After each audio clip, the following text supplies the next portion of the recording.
This was one of the very last times Dame Barbara was seen in public. By last September, her Alzheimer's diagnosis had very much progressed, but she made this trip to number 10, campaigning for better care for people with the disease and their families. She sat in the Downing Street garden, her husband Scott by her side, holding hands with Boris Johnson. And even though their meeting was jovial, the reason for it was gloomy. She told the Prime Minister the care system was completely inadequate and in dire need of more money. What are you doing here?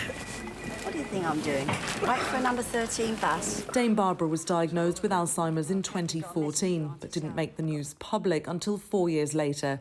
Since then, she'd worked with charities to raise awareness of the disease. Some of the EastEnders guys that you work with. Oh, my favourites. Yeah. Acting colleagues had jumped on board to help fundraise. Today, charity leaders said her courage had helped the public understanding of the condition. Well, naturally, whenever Dame Barbara and Scott talked about their experiences with dementia, the whole of social media would erupt in comments and support for what they were doing. So when people came to us at Alzheimer's Research UK, we'd often hear very specifically that it was Dame Barbara and seeing her experience that gave them the permission, if you like, or the strength to perhaps act for themselves and to approach the charity. So they had such an enormous impact on families dealing with the condition and for us as a charity as well.